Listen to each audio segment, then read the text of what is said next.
All right, Shabbat Shalom, and welcome everybody to the Book of Acts study through the framework of Judaism. We are in study number 30 this week, and we're halfway through chapter 5 of the Book of Acts. So we've finished off last week's study with looking at the fivefold ministry gifts that are often considered to be offices in the church or in the Messianic community. And we looked at Ephesians 4:11, first of all, to look at that fivefold ministry calling. And we finished the study on the Didache with the instruction to permit the prophets to lead the giving of thanks as much as they desire. So that's the giving of thanks after eating a meal. So we finished on chapter 10 of the Didache there. This week we go on to chapter 11, the Didache. And it just so happens that it's dovetailing into looking at the apostles, prophets, teachers, and all that. So our Book of Acts study and the Didache study are coming together. So what we're going to do is we're going to look at a little bit at some stuff about the ministry giftings first. We'll watch a video from Daniel Thompson. We'll finish off the last 30 minutes of that video. Daniel Lancaster, I should say, from First Fruits of Zion, because he expounds a lot more on the whole thing of prophets, apostles, teachers. And then we will actually go through chapter 11 of the study of the Didache study, and we'll go through just the Didache itself, the verses in chapter 11, and then we'll pick out some that we want to look at in more detail. So that's the order of service, so to speak, and we'll start off with the blessing over the Torah. So going back to Ephesians 4, verse 11. Anybody would like to read that verse for me, please? The one that's here on... Yep. Wow. Yeah, I don't have that one for I was going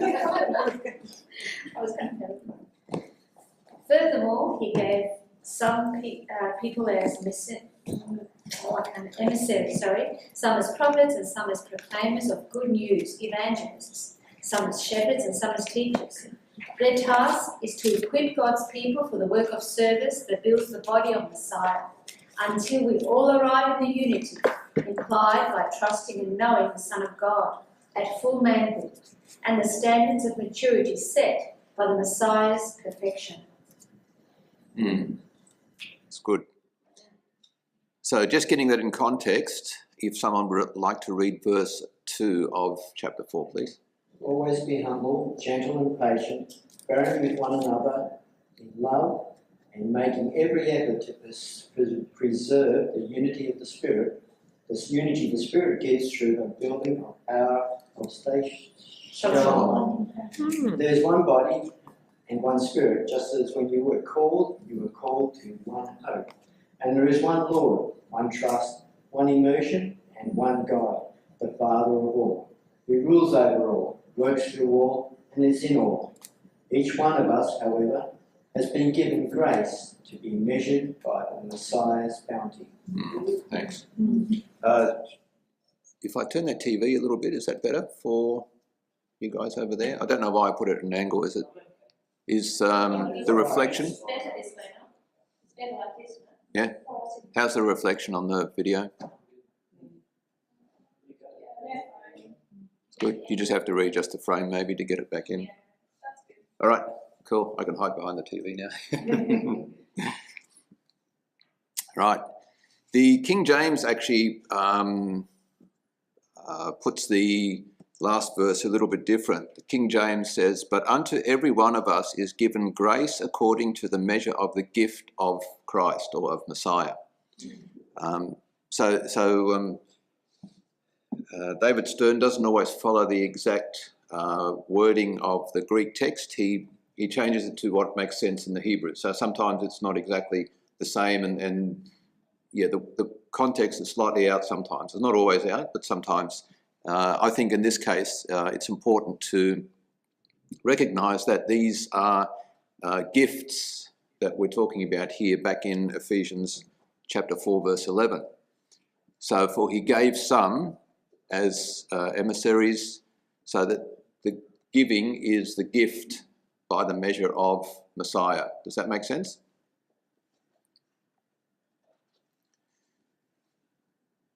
the word gave in this context can mean, it's further down in the Greek there, to give, adventure, to bestow, to bring forth, to commit, deliver up, to give, grant, hinder, make, or minister. It's sort of been put into the understanding, or at least the way that I've always been taught, and it's probably been taught in church history for many years, that these are actually offices that were appointed in the church. The office of or role of a prophet, the role of an apostle, the role of a pastor. But my understanding from what I've just read, I would say they're more ministry giftings that anybody in a role of leadership or in another role somewhere else, or just as a layperson can have that gifting. It's not necessarily an appointment. And I'll expand on it a little bit more as we go along.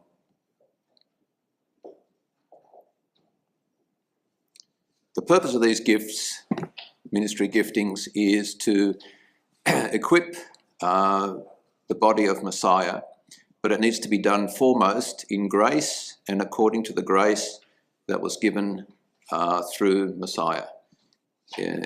As we saw in verse 2, it's got to be done humbly, gently, and in patience, bearing with one another in love.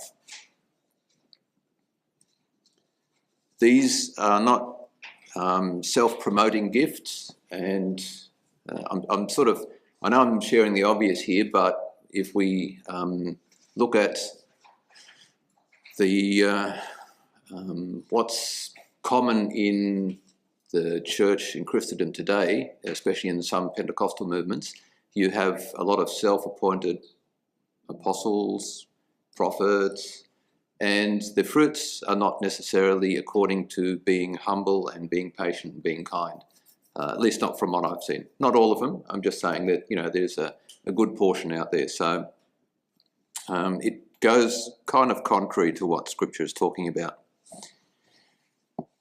The reason I think that these are giftings rather than appointed positions, we have also in Romans 12:6. Any volunteers to read that, please?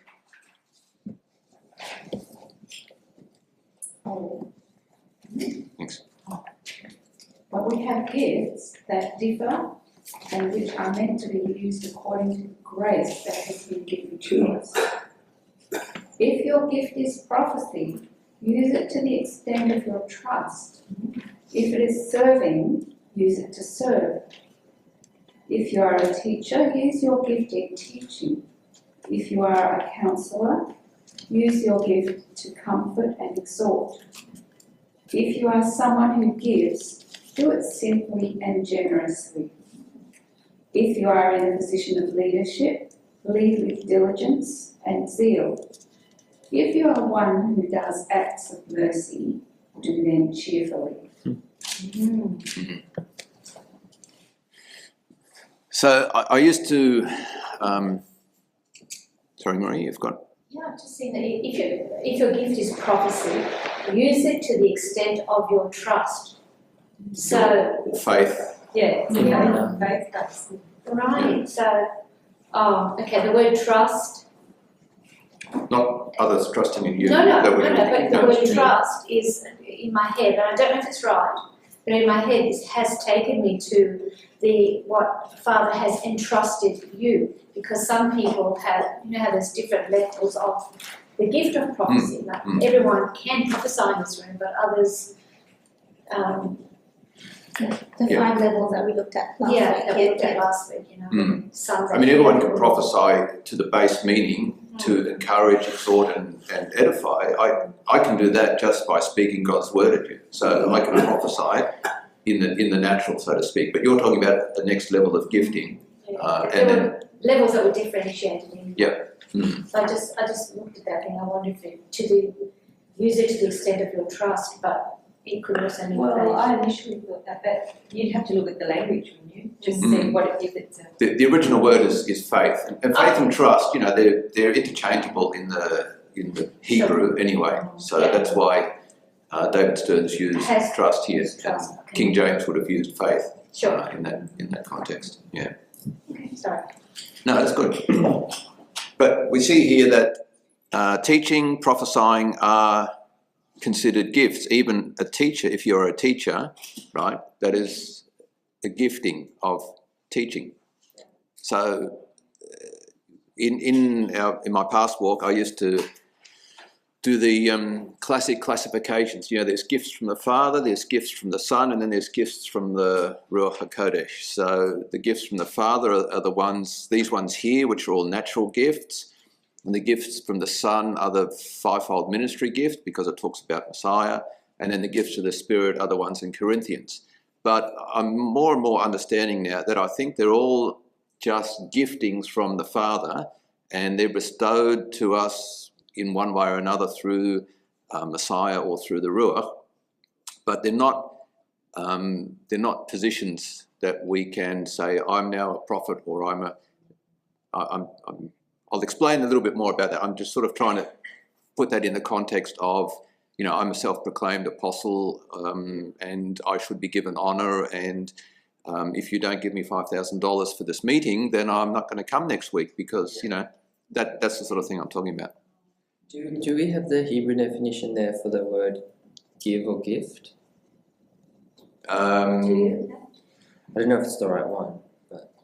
Yeah, in what, Romans 12:6? Ephesians. Ephesians. So that he gave, but I don't know if it changes if you change the tense, if it changes in Hebrew. Because I have it here, so forgive would be natan. So it can be give, put, set, appoint, marry off, as in marry off a daughter, or let or allow. There was a few. Ephesians what? 4? What was the first Ephesians one we read? 4:11. 4:11, yeah.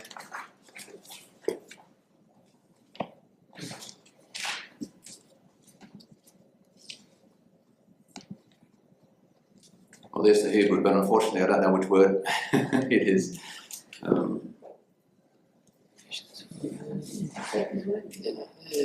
I don't have a English Hebrew. Yeah, Natan, there it is. Yeah, the second word. Natan, and he gave. Which one? That one? Yeah. Yeah.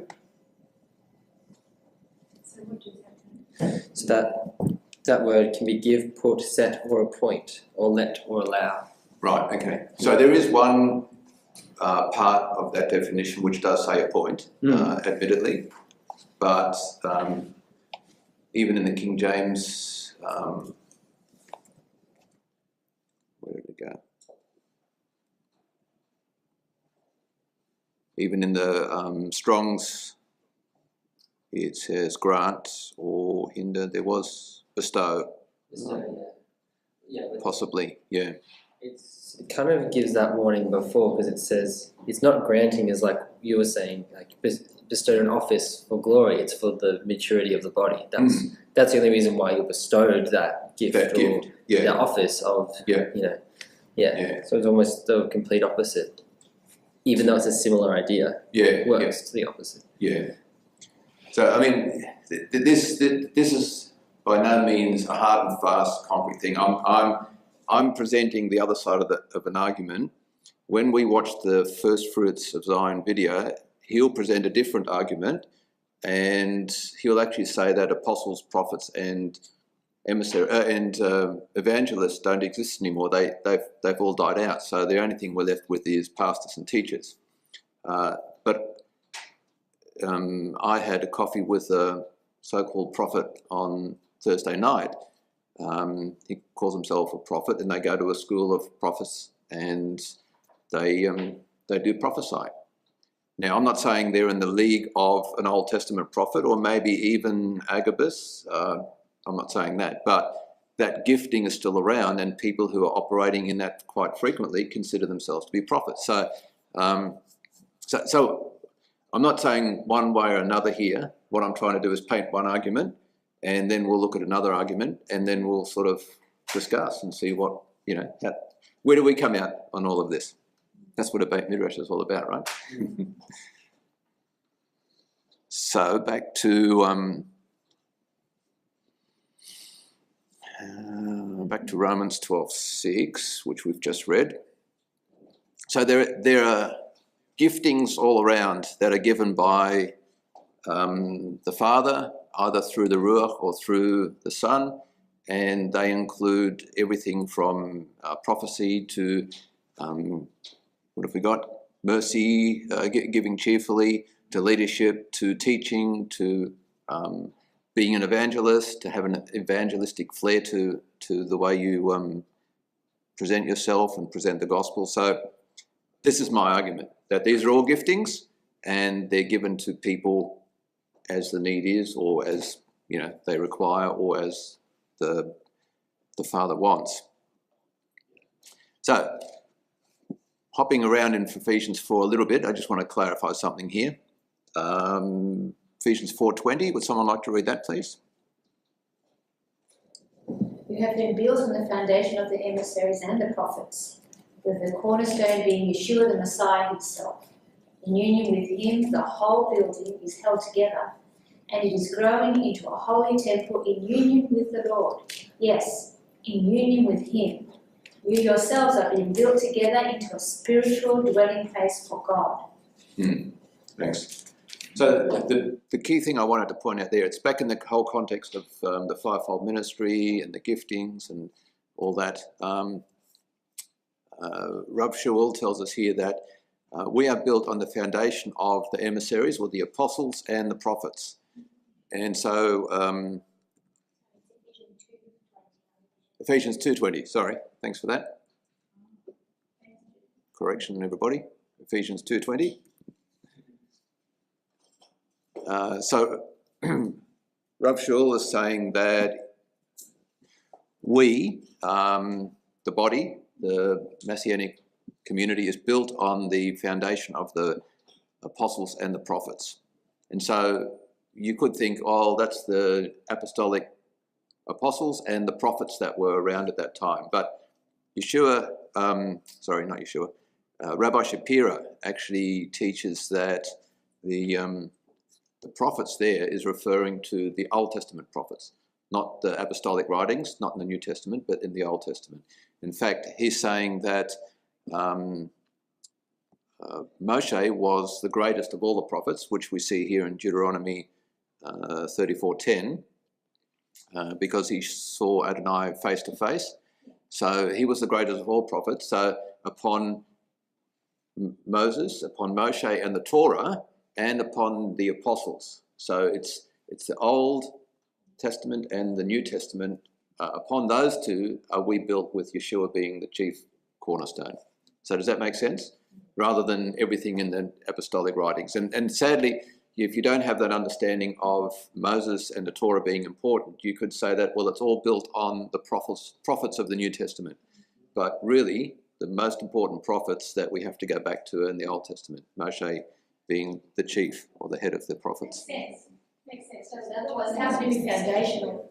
Yeah. Something that's foundational. Foundational that they said. Right. Yeah, but I mean, they repeated things that had already pre-existed. Yeah, exactly. Yeah. And after all of the prophets from Moshe through to Yeshua were all about bringing people back to God and bringing people back to Torah. It was always the same message, it wasn't a different message. So they all taught the same thing, come back to Moshe. And even the apostles at the end of the day taught the same thing, come back to the Torah.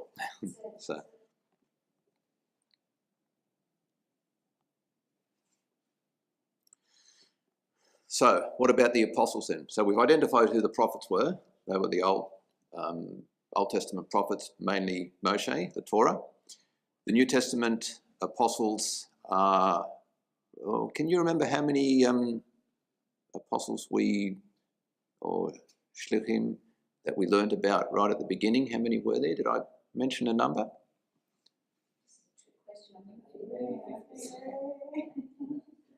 What did I say? It's actually a little... I wrote the number down here somewhere. Forgot to...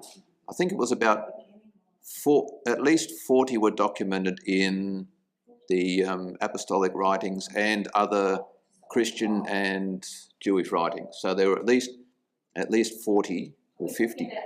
46. No, apostles. Apostles. But what's the definition of apostle? You have to have known Yeshua, is that right? Mm-hmm. Have to have seen the resurrection or hear of him. Yes. And you have to be able to transmit his teachings. So Yeah. to be able to transmit his teachings, you would have had to be with him most of the time. In fact, there was even a thing about most of the 12, or not all of the 12, were actually baptized by Yohanan the Immerser. Yeah. So, the criteria is quite strict, and yet we have at least 46 that have been classified as apostles. There might have been many more. So, sorry? What about Paul? Exactly. What about Paul? Has he seen Yeshua? Yeah. I think I did. Was he Yeah. born? Yeah. Oh, is that what they use? Yeah. But what about, has he seen his resurrection? No, Remember, he often says, and the Lord Yeshua told me. So he almost had a one-to-one, a bit like Moshe had one-to-one with God. Rav Shul almost had a one-to-one with Yeshua. Like a on last minute his- recap, like here's what you need to be Yeah. have a one-on-one with you. And remember last Fast week, I tracked. think we looked at Rav Shul said, and these are the confirming signs of me being an apostle, the signs and wonders that I do. So he basically said, look, all the other apostles are doing their signs and wonders and prophesying, and look, I'm doing it as well. So there's my credentials to say that I'm an apostle, out of his own words. The signs and wonders was the other, was it credential? It was credential. It was a credential for them, yeah. Signs and wonders, Yeah. yeah. Yeah, and so that as the apostles died away, the signs and wonders reduced as well. They didn't totally disappear because they're still with us every You day, can but still have miraculous things that occur. yeah. But they were at the cold front. They were advancing the gospel into the heathen territory, and so as we learn, when the gospel's being when light and dark come together, there's a clash. There's sparks, and the sparks are the miracles, the signs and wonders, things that happen.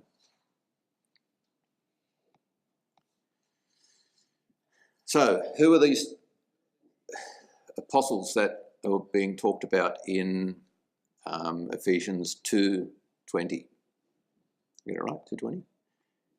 I think they are the 12 chosen apostles that Yeshua handpicked right at the beginning of the ministry. And obviously, Rav Shul might be a replacement for one of them. Can somebody tell me his name, please? Starts with M. Mm-hmm. Matthias? Yes, very good. Gee, that's great. People remembered someone who is never, hardly ever remembered out of the 12 apostles. The poor guy. Paul was died. Sorry? Paul was died. Yeah, I know. So, I'm not saying Rav Shul was a replacement for him, but the whole thing of 12 is an interesting thing because in Matthew 19, what does Yeshua say, verse 28? Can you take us?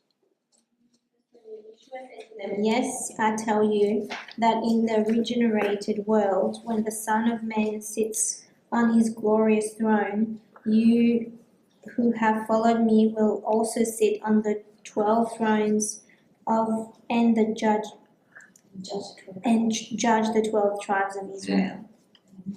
Do I continue? Oh, no, that's good.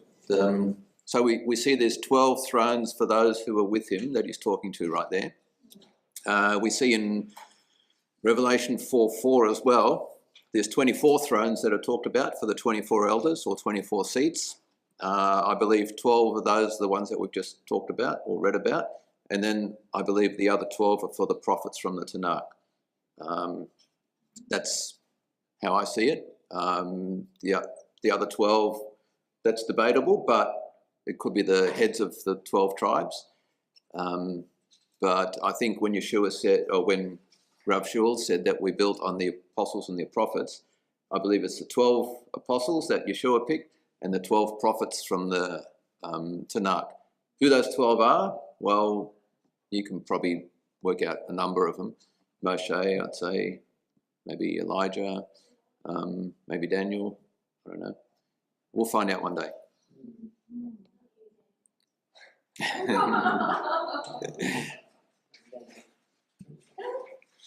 So the remainder of the apostles or emissaries, I believe, probably didn't have the same calling as the initial 12, because we don't see that they're going to be part of that group judging the nation of Israel. Those were the especially selected ones. Now, interesting, my concept of judging was always in that context where the 12 apostles would judge the 12 tribes. I always thought it's the time when they all come up before the pearly gates, and the 12 are sitting there, so you go in and you're out and you're in. Is that the picture? No? Okay. Well, I have to confess that's the picture I used to have until I understood. Understood the whole thing of the Sanhedrin coming before Jerusalem. They're actually in the millennium. They're going to be sitting in the new version of the Sanhedrin, and when things come up in society amongst the 12 tribes who we are grafted into, they will be judging those cases. They will be like the judges of old in the Tanakh. But we pray for that. Reign over us, you, O Lord, alone, and restore the judges over us. Yes, as of old, exactly. Yeah. So that's what we're praying for, and that's Judaism prays for that. And we know 12 of those people, at least 11 of them. We don't. Debatable who that 12th one is. So I wanted to have a quick look at the leadership structure of Judaism, because if we say that those 5 ministry gifts are roles appointed into leadership they're ordained, appointed roles, positions, then they should show up in the rest of the scriptures somewhere, and in all of Judaism, because Messiah's leadership structure was based on Judaism's leadership structure. He didn't change it too much, but we'll have a look in a minute. He did change a few things, but not too much. So just recapping what we learned in earlier in our studies in Jerusalem. This is the typical, or was the typical leadership structure in the time of the Second Temple. We had in the temple itself, we had the high priest, the Kohen Hagadol. We had the sons, the lineage of Aaron, who took over as high priest. And then we had the Levitical priesthood who were serving in the temple. They were part of that structure. They would actually also judge cases that, the worst case, the hardest decisions cases would go to them. We had the king and his army, who was sort of off to the side, like the government, as opposed to the priestly order. It was the civil, the social order he was keeping, but he would rely heavily on the Levitical priesthood for advice, and there would be a strong interaction there.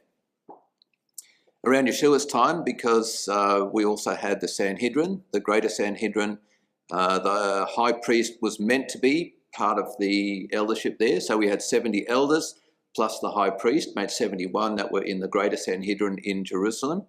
That's sort of the high court version of the Supreme Court of our justice system. But eventually, when the high priesthood got too corrupt, the high priest was just a puppet figure, really, a go-between between the Romans and the Sanhedrin.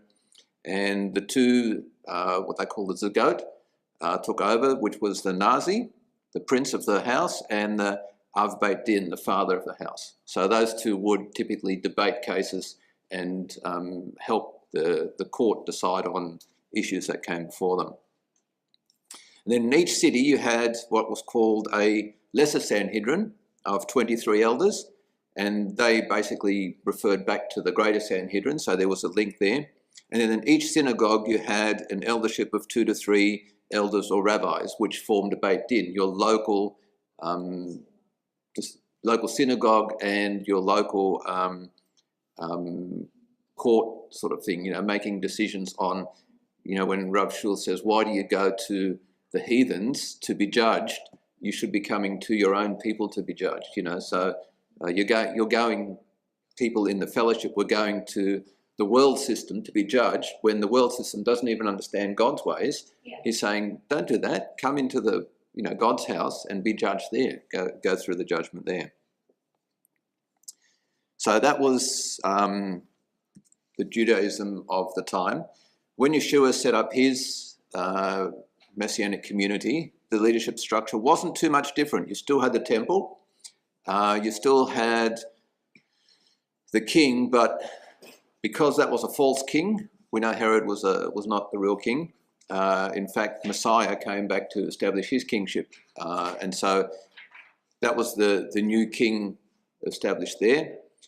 The one that was filling in the seat for him was Yaakov HaTzadik, James the Just.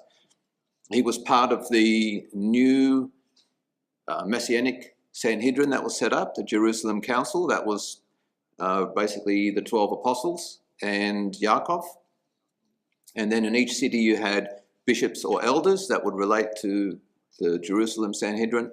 And in each synagogue you would have 2 or 3 elders or deacons, or very similar structure. So in all of that, there's no mention of apostles, prophets, or anything in that leadership structure. In fact, we'll see Titus 1:5, if someone would like to read that for us. This is Rav Shul giving Titus instruction. I'll read it. Attend to the matters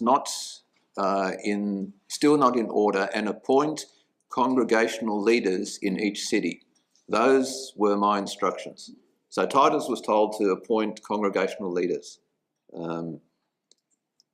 What's the terminology for leader there? In the King James, actually, it says elder, and it's the Greek word presbyteros.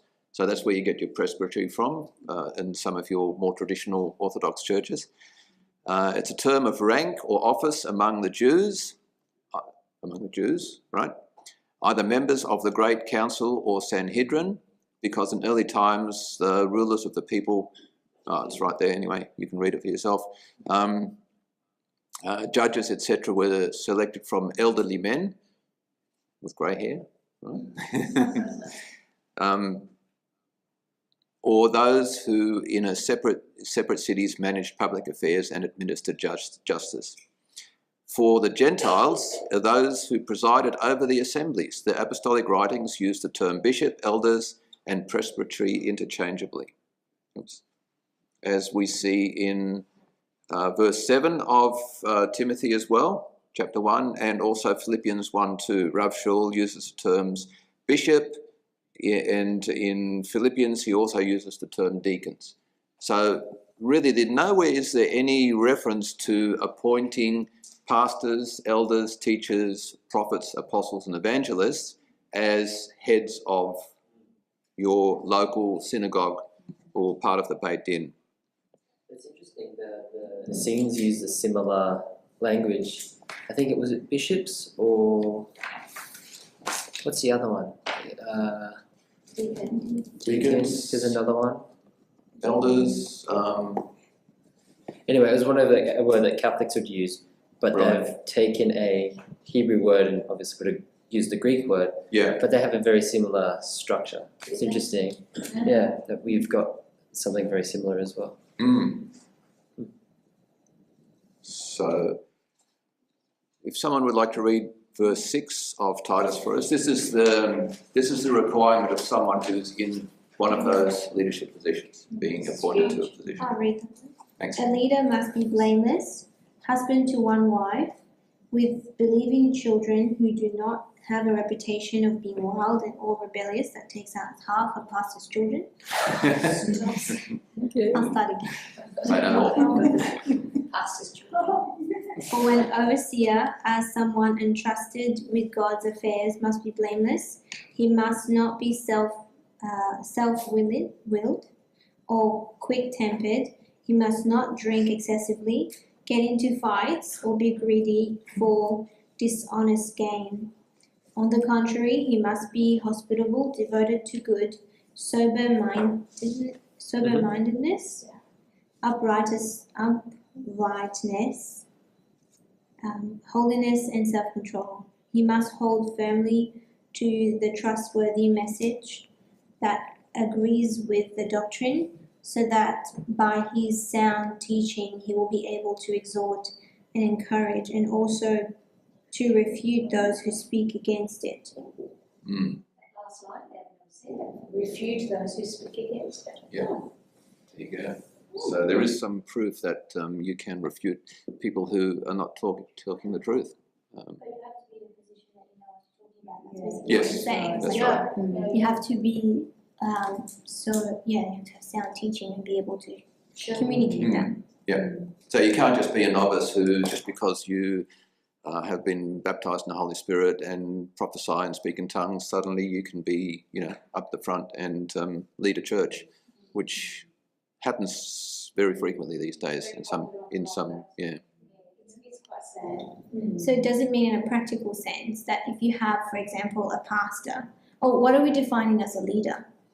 Right, yeah, a leader. That's the definition of a leader there. Someone who's Just read been given ordained to be or appointed to have oversight over a local congregation. Okay, so the common term that people use now is pastor. Yeah.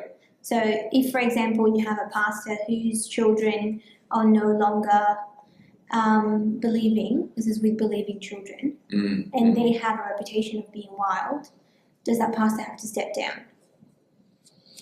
Well, It's I'll be the first one to bring tough. a bucket of stones. It's a very tough criteria, by the way. It is. It's a very tough criteria to tick every single one of those boxes all the time. Well, Considering it's So if really you think involved in about other people's lives. If you think about it, that would reduce your number of communities by a lot. So then there wouldn't be a church in every street corner, because there wouldn't be enough leaders to lead those churches. And, So you and would but have at the same time, you probably wouldn't have that many people filling the churches either, because if that's the criteria to live by, then half the churches would be empty by now, because It's a very tall order. Yeah, I mean, I know it's there, but it's a very tall order, right? What I find interesting is that the leader is not necessarily, pastor is what we've used in the vacuum of not knowing what to use. After It's- we've gone through five for me, different... it's a gifting terminology. Someone has a pastoral Yes. gifting in their life. They can be a leader, but they don't have to be a leader. Yes. That's the thing, but what we've Yeah. done is we've said a leader does all of those in one. He's Yeah, in control of the finances, blah, blah, blah, blah, blah. That's right. But in those places, you might have a council of maybe, let's say, 10 people who do the work of one person. So the teacher might not actually lead the congregation. No. They just teach. Yeah. And they sit down, they're a congregational member whose role is Exactly. to teach. Yep. And the overseer might have a different role. Is the overseer, because it talked about people who were shepherds before, is that the same? Is that an overseer? Well, someone who has a gift of leadership. Yeah. Yeah. So they're not necessarily on the same level. So an It's overseer and a slightly leader different. is different. You have a leader, then you have an overseer. Is that because it says two different things there? Is that No, I think or is it to be an overseer? overseer, you have to have a level of leadership ability. But Yeah. it may be two people or it may be one person. Yeah, 4 or exactly. 5 overseers Yeah. to a congregation. Well, typically 2 to 3 elders. That's, I mean, and you may have one lead elder out of that. And I've got to say, I really appreciated our previous church, Northgate. They really understood the New Covenant Ministries International, really understood that whole concept of leadership. They didn't have pastors and all that. They had a board of elders, and you had a lead elder, and the rest were all elders. And you worked in the ministry gifting that you had. That was their structure. And I thought it was really great, but unfortunately there was a few other deficits in all of that, and the fact that Jesus came and started a new religion, so that really disqualifies the rest of it. But they had that good understanding of how leadership structure was meant to work. Because often pastors get into trouble with finances, or they fall into a relationship they shouldn't with someone because they're actually operating outside their scope, for lack of a better word. So maybe all they're meant to do is conduct the service, but they really should have no idea of the finances. Yeah, Usually they have, I know lots of churches have a treasurer or whatever, but usually somehow they manage to have some kind of control over money when really they should just be none the wiser. Someone else's... Somewhere here it says administration as well. I don't know if it's in this one. Yes, it's in your That's right. gift of administration, yeah. Yeah. So there are a number of gifts that you might be the leader, person that leads a congregation have the gift of administration Yes. and be able to do all that. But you might not be a good teacher, so you get someone else to come up and teach. You know, there's nothing wrong with that. That's the whole thing of having a humble leadership structure that is open to Multifaceted team. to all of them. So are we suggesting that there's one person that oversees all of that, one leader?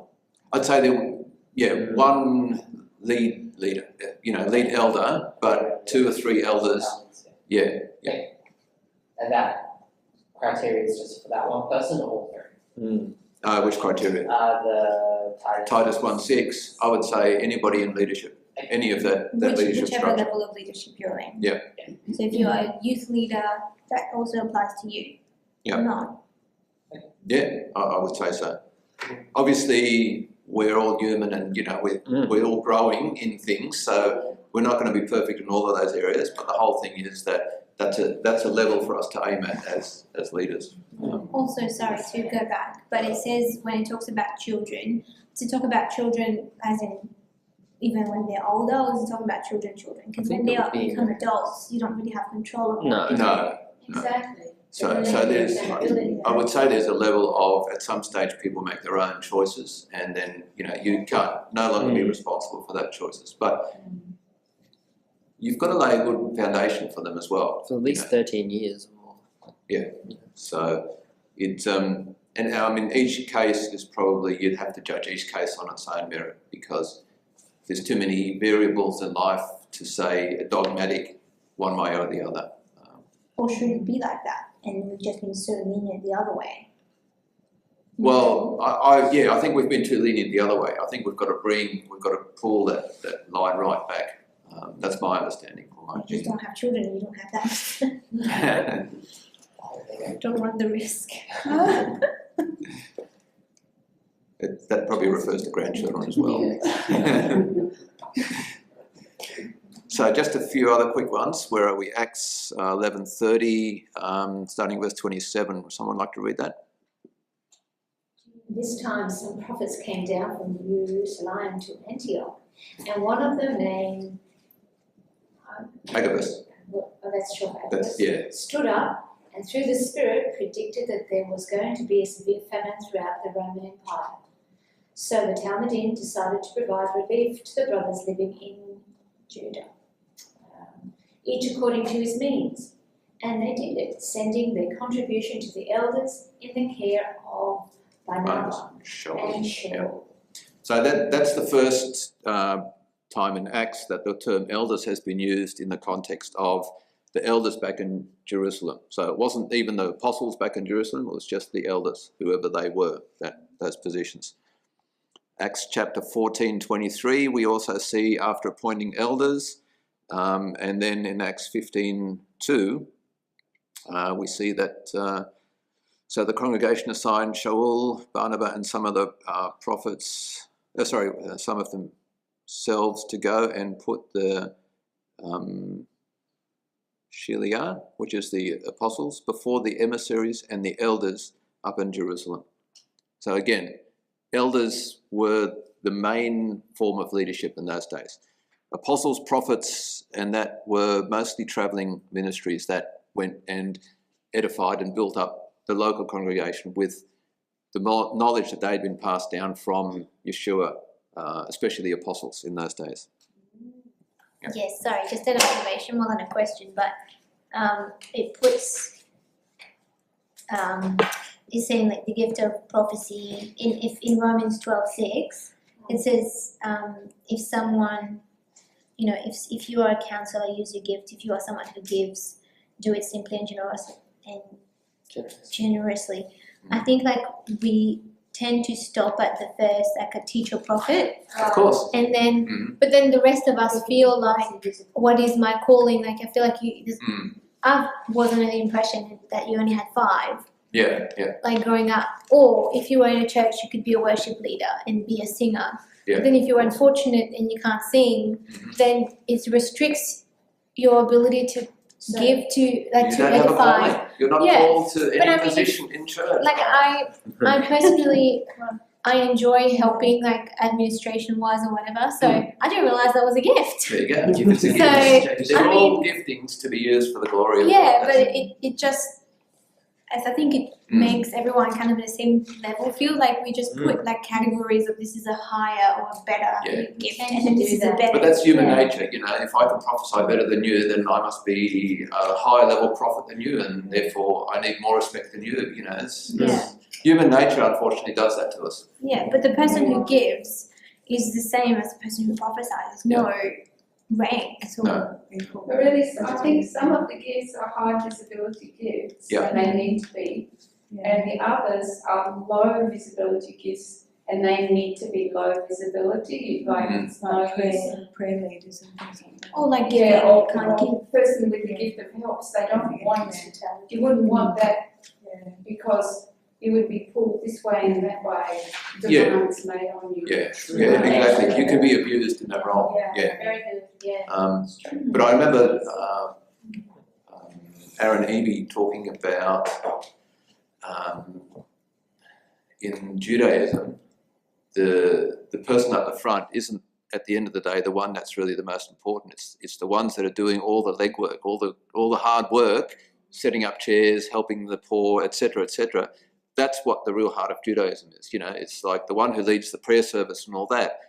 That's not where it is. And unfortunately, the Western church and even, you know, Pentecostal church, any of those have turned it the other way and made the one up the front the most important, and everybody else, you know, is just. It's just our inability to see the big picture and to really embrace community. Yeah. If you have a heart for community, you'll want to be hands and feet people. You'll want to be practical. Yeah.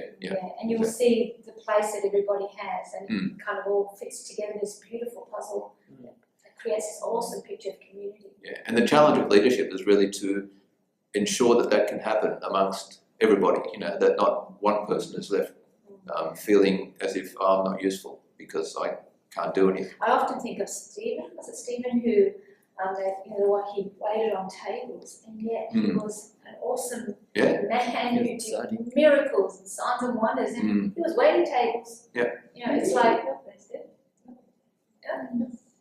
He was stoned at the end of the day too. So. Oh yeah.